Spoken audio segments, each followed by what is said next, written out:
To create an authorized admin user, open the TTLock app. Next, select the lock you wish to add an admin user to. Click the three dots in the top right-hand corner and select Create Admin. You can either create a timed or permanent admin user. A timed admin user will only have admin access for the specified time period. Fill in the user's details.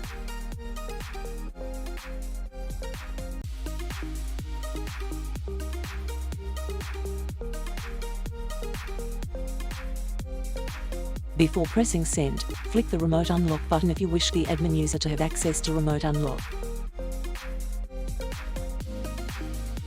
If the user does not have a TTLock account, a notification will appear.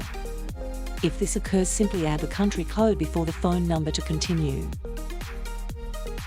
Lastly, press send. You can then notify the user via email, SMS or WhatsApp.